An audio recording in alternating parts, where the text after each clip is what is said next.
Okay, I am not a medical professional. Please consult your physician or healthcare provider if you experience any of the symptoms discussed in this video. So, if I wasn't already annoying enough, I've decided to become vegan. And you know how everybody just loves those motherfuckers.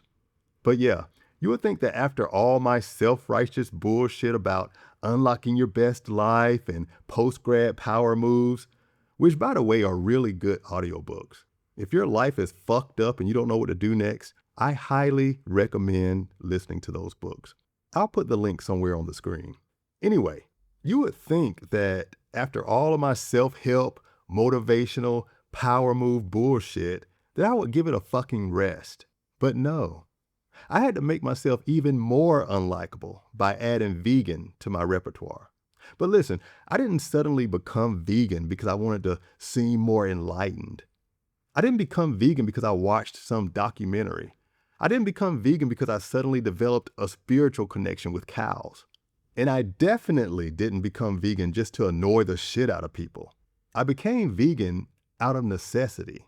Because if you watched my other video about not being able to trust my farts, you already know that I've been having some incontinence issues over the years. Not because I'm some old man who can't hold it. I'm only 46. I'm still sexy. I still have options. The problem is my farts have become historically deceptive in my 40s. They lie. They misrepresent themselves. They show up claiming to be gas, and then suddenly there's actual shit. I'm not going to relitigate that here. Just watch the fucking video. The link is somewhere on the screen. But this time, the problem wasn't just untrustworthy farts. It was worse. Diarrhea. Severe, persistent diarrhea. I know. I promise I have other problems that have absolutely nothing to do with defecation. Don't worry. I'll get to those too, eventually, in another video. So be sure to subscribe and hit like so you don't miss out on any of my new shit. Literally my new shit at the rate I'm going. Now, before we get into this, let me just make something very clear. Yeah, I may have shitted in my pants a time or three, but I'm not a diarrhea person. I don't identify with that. That has never been an issue for me. Before all this, I probably had diarrhea once or twice in my entire life. Maybe when I was 10 or 12, something like that. And then I moved on with my life like a normal person until recently. So if you listen to my radio show, Live with Dr. Andre Jerry, you know that I recently returned home after spending 6 months in Vietnam. At the time of this recording, I've only been back a little over a month. And I already know what some of you are thinking. Oh, Andre probably ate some fucked up shit in Vietnam and caught a bug. Maybe. But honestly, I don't think so. Because let me say this about the food in Vietnam. The food is actually very good. The meat is fresh. The produce is fresh. The poultry is fresh. It's not pumped full of all kinds of additives, chemicals, preservatives, and whatever the hell else they put in the food back home. Now, are there some street food vendors where you probably should exercise caution? Absolutely. Are there some establishments where sanitary practices may be a suggestion? Yes, but that's everywhere. Back to the story. After 6 months in Vietnam, I finally came back home. 23-hour trip. Exhausting. I'm tired. I'm disoriented. But thank God I made it back safely. And I already knew my circadian rhythm was going to be all fucked up. Vietnam is like 11 or 12 hours ahead, depending on daylight savings time. So I was prepared for jet lag. I was prepared to wake up at 3 o'clock in the morning thinking it was lunchtime. I was prepared to be sleepy at noon. What I was not prepared for was the diarrhea. Not regular diarrhea, severe diarrhea. I'm talking about every 10 minutes running to the bathroom. And every single time, water, straight water, nothing solid, nothing identifiable, just liquid. And what annoyed the fuck out of me was that I would go, wipe my ass, wash my hands, leave the bathroom, and before I could even get back to whatever the hell I was doing, here it comes again, that little rumble. back to the bathroom again and again and again. Eventually, I got tired of commuting. At one point, I just brought my laptop into the bathroom. I brought my charger, my phone, my water, all my shit. And I just started working from the toilet. That bathroom became a satellite office. This went on every day for almost a week. By day 6, my partner was like, "You need to go to the ER." Actually, he had been saying that since day 3. But you know black men, we ain't studying no fucking doctors. We ain't going to no damn hospital.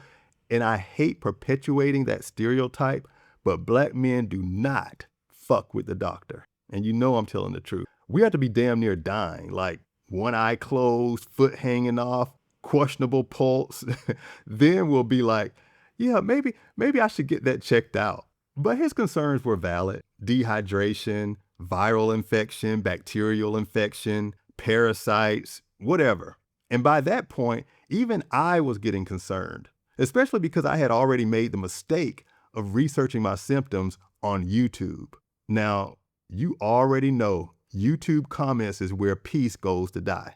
So I'm reading the comments from people saying, "I've had severe diarrhea for 2 years. 2 years? And then another guy said, "I've had severe diarrhea for 5 years now." What do you mean 5? I said, oh, hell no. Ain't no fucking way I'm dealing with some shit like this. Let me take my ass to the doctor and find out what the fuck is going on. So I went to the ER. Shout out to the staff at San Jorge Hospital here in San Juan. They were great. They did everything. Blood work, urine sample, stool sample, IV fluids for dehydration. Very thorough. But can we talk about the logistics of providing a stool sample when you have severe diarrhea? Because I'd never had to provide a stool sample before. And even with normal shit, the concept is just disgusting. But diarrhea? That's a whole different level of cooperation. And I have this thing about shit. I don't like to see it. I don't want to smell it. I don't want to hear it coming out. Nothing. I don't even like picking up my dog's shit. If it were socially acceptable, I would just leave that shit right there on the ground and let the earth reclaim it. Circle of life. But I don't want to be that asshole in the community whose dog shits everywhere and never picks it up. So I do the responsible thing because I don't need any more problems. But yeah, I'm somewhat of a germaphobe. So back to the story. All right, so I'm in a public bathroom inside a hospital with severe diarrhea trying to somehow collect a sample. I was in hell, but I finally got it done. And we're not even going to talk about how embarrassing it is to walk out of a bathroom where everybody knows you just finished shitting into a cup. And now you have to walk across the room holding a little cup of shit soup and hand it to another human being. Yeah, not humiliating in the least. Totally fine with it. And don't even get me started on the IV, because something you don't know about me, I am deathly afraid of needles. I can't even watch a movie scene where somebody gets poked with a needle. I have to look away. So you can imagine how I carry on when somebody has to draw blood. It's a production. You do not want to be the nurse assigned to me.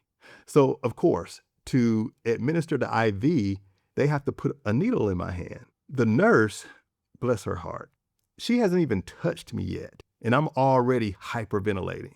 I'm tapping my foot. I'm humming, praying, looking up at the ceiling, looking at the wall, looking anywhere except my fucking hand. Just a full production. She starts on my right hand, and I'm thinking, okay, we're almost done.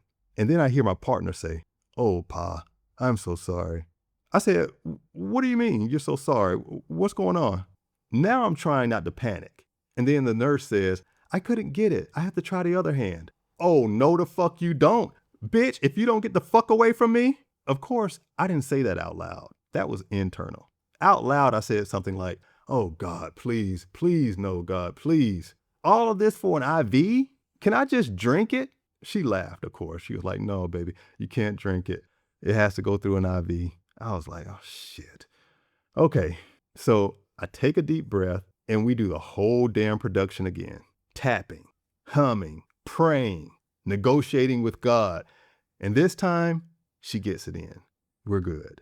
It's uncomfortable, but as long as I don't look down at my hand, I can pretend none of this is happening.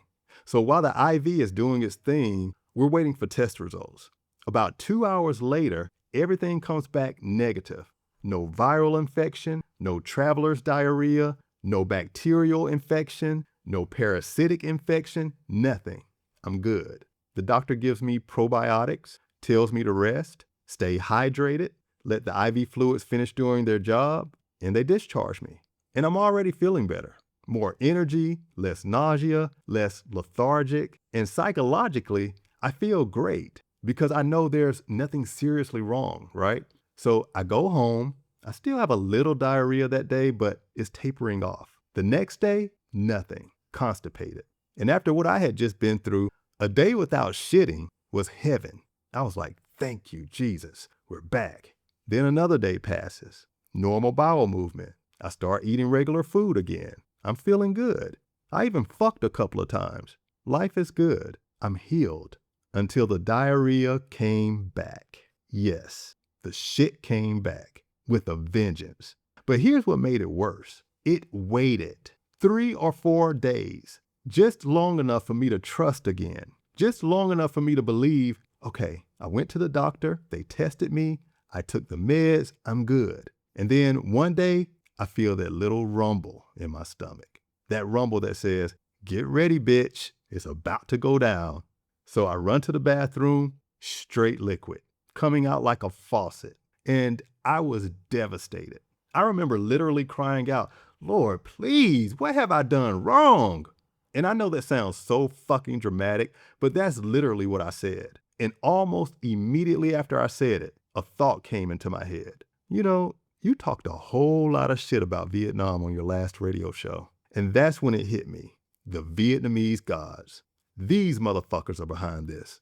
Because in all fairness, I did dedicate an entire hour of an internationally broadcast radio show to basically shit-talking Vietnam.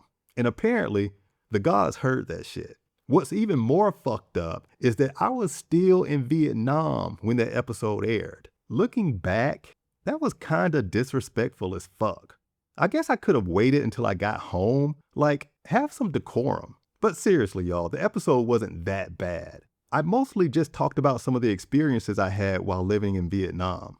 Unfortunately, some of those experiences did not exactly paint Vietnam or the Vietnamese in the most flattering light. You can listen to the episode yourself. I'll put the link somewhere on the screen. You decide. But apparently, somewhere in the spiritual realm, some Vietnamese deity hit play and listened to episode 46 and said, oh, so this motherfucker got jokes.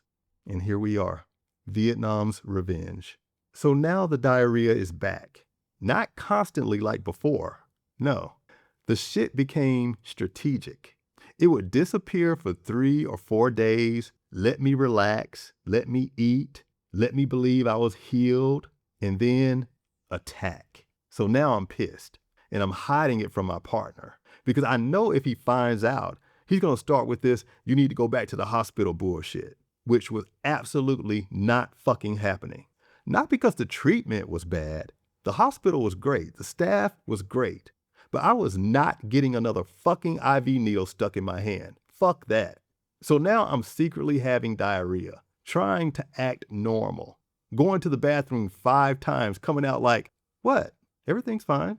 Lighting candles, spraying air freshener, running the sink, flushing strategically, like I'm covering up a crime scene. Yeah, that shit lasted about a day. Turns out, you can only go to the bathroom so many times in 1 hour and burn so many candles before any rational person connects the dots. Eventually, I had to tell him, but I downplayed it.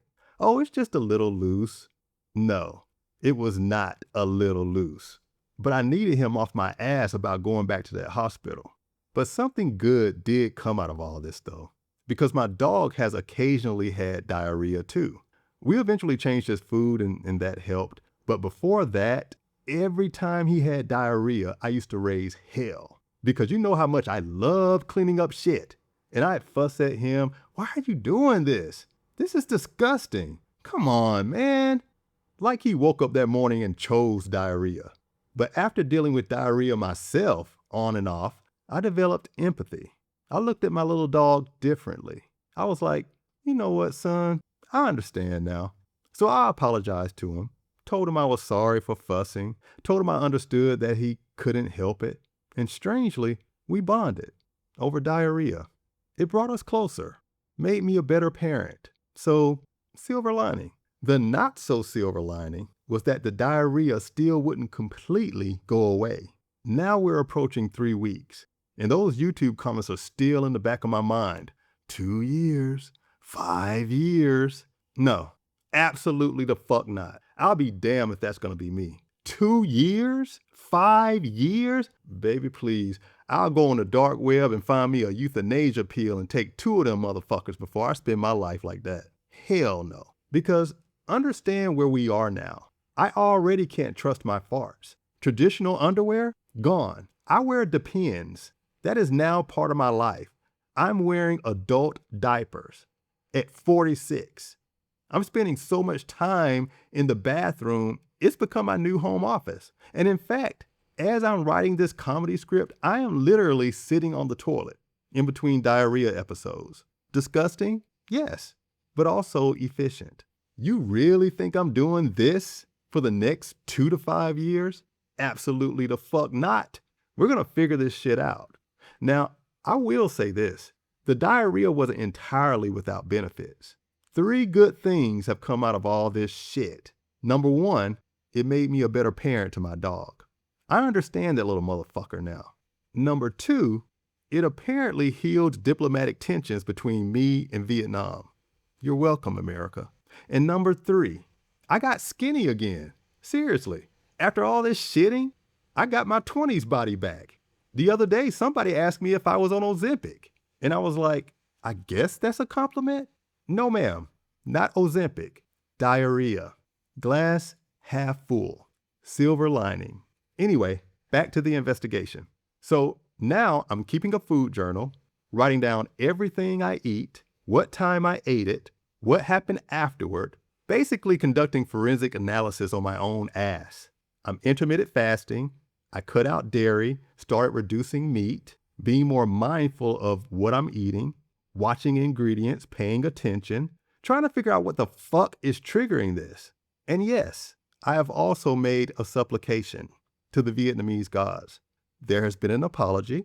I have acknowledged my role in the conflict, and I have formally promised not to do a part 2 of my Unfiltered Truth about Vietnam on international radio, as was previously scheduled. That project has been indefinitely suspended.